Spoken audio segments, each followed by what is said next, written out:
2030 सालापर्यंत पूर्ण होणे अपेक्षित असलेले जगातील सर्वात मोठे जलविद्युत धरण चीन कोठे बांधत आहे? हा प्रश्न एमपीएससी प्रिव्हियस इयर क्वेश्चन आहे, त्यामध्ये विचारला गेलेला आहे. यामध्ये ऑप्शन दिलेले आहे यारलुंग झांगबो, ब्रह्मपुत्रा नदी, तिबेट, त्याच्यानंतर यांगसे नदी, सिचुआन प्रांत, त्याच्यानंतर एलो नदी, पिवळी नदी, साक्षी प्रांत आणि त्याच्यानंतर मिकॉंग नदी, युआन प्रांत असे ऑप्शन दिलेले आहेत आयोगाने.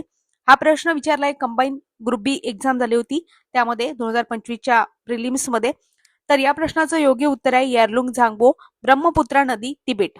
हे धरण पूर्ण झाल्यावर जगातील सर्वात मोठे जलविद्युत प्रकल्प बनण्याची शक्यता आहे आणि यारलुंग झांगबोच्या पाण्याचा वापर करून चीनला प्रचंड वीज क्षमतेची निर्मिती करायची आहे. भारतीय व बांगलादेशच्या तळघराला म्हणजे डाऊन स्ट्रीमला हे प्रकल्प परिणाम करू शकतो अशी चिंता याबद्दल व्यक्त केली गेली आहे. तर या प्रकल्पामुळे भारताला नुकसान होईल का फायदा होईल हे मात्र तुम्ही कमेंट बॉक्समध्ये सांगण्याचा प्रयत्न करा. आपली पूर्ण प्रिव्हियस इयर क्वेश्चन सिरीजच आहे, तुम्ही सिरीज पाहू शकता. अधिक माहितीसाठी आपलं स्पर्धा विश्व ऑफिशियल हे टेलिग्राम नक्की जॉईन करा. आपलं स्पर्धा विश्व ऍप सुद्धा आहे, त्यामध्ये आपण वेगवेगळ्या फ्री टेस्ट सिरीज सुद्धा अवेलेबल करून दिलेल्या आहेत, त्या तुम्ही सोडवू शकता. आवडल्यास लाईक, शेअर आणि सबस्क्राईब करायला विसरू नका. धन्यवाद.